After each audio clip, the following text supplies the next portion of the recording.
dia mengalihkan seluruh emosinya, kesedihannya, rasa putus asanya menjadi kegiatan positif dengan menulis.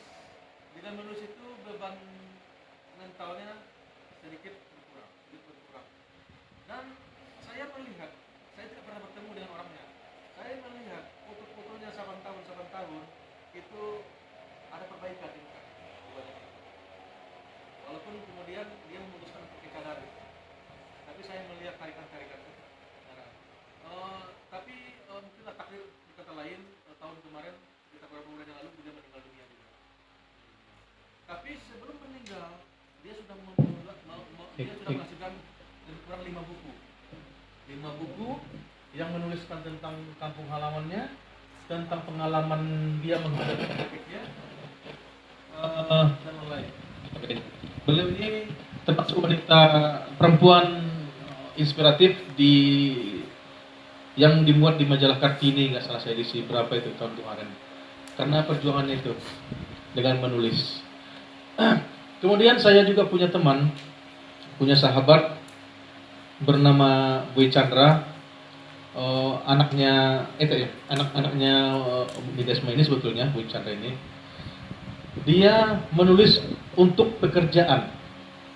Jadi karena itu pekerjaan, dia total di situ. Total. Termasuk kalau kita ingin menghubungi Boy Chandra sekarang, kita itu harus melalui manajernya gitu. Jadi seorang penulis yang total di situ itu memang pakai manajer dia, yang mengatur seluruh pekerjaannya. Kenapa Boy Chandra itu tiap hari kerjaan menulis? Dan memang itu pekerjaannya. Sama dengan petani, tiap hari pencangkul ke ladang gitu. Itu pekerjaannya. Untuk apa? Untuk cari uang. Terelia seperti itu juga. Andre Hirata seperti yang dibilang Nidesma seperti itu juga. Tapi apa yang mereka lakukan? Mereka tetap merubah dunia. Boy Chandra ketika saya tanya, kenapa Boy tidak ingin menulis lebih serius? Padahal dia bisa. Tidak. Itu kerjaannya Bang Denny dan kawan-kawan. Pekerjaan saya adalah membentuk pembaca ini, yang remaja-remaja. Bagaimana mereka mencintai membaca buku dengan buku-buku saya. Terelia pun seperti itu. Sasarannya sekarang tengok, remaja-remaja, pesantren-pesantren gitu, dengan cerita-cerita yang bisa dinalar oleh anak-anak, yang disukai oleh anak. Bahkan saya sudah pernah dipaksa di rumah untuk beli buku Terelia banyak-banyak gitu, oleh putri saya. Nggak mau buku yang lain. Entah gimana caranya itu. Itu perlu dipelajari nanti. Kalau kita ingin menjadi penulis seperti Terelia, harus buku Terelia, tidak boleh buku yang lain lagi. Buku saya pun ditolak oleh sekolah. Jadi ada yang kuncinya tadi itu, tetap harus ada yang kita rubah di situ.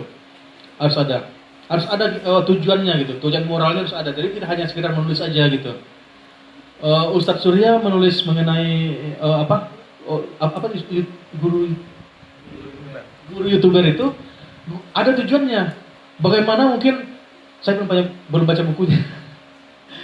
Bagaimana mungkin dengan tulisannya itu, dengan bukunya itu menciptakan guru-guru yang bisa aktif dan giat mempergunakan platform YouTube dan bisa berpenghasilan dari situ. Nah, ada tujuan masing-masing. Jadi dari paparan dari Nidesma tadi, kita dapat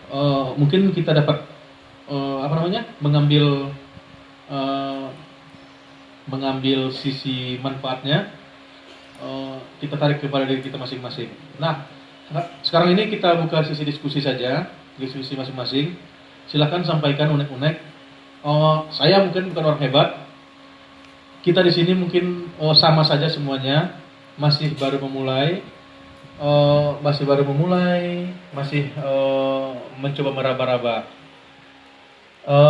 Tapi bagaimanapun saya tidak tahu juga bagaimana Bapak dan Ibu sebetulnya di luar sana, karena sebagian juga baru saya kenal gitu. Kecuali yang sudah saya kenal, saya tahu.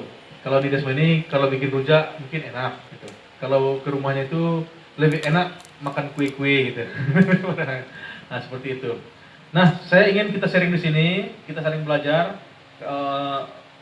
untuk meningkatkan wawasan kita masing-masing. Saya persilakan.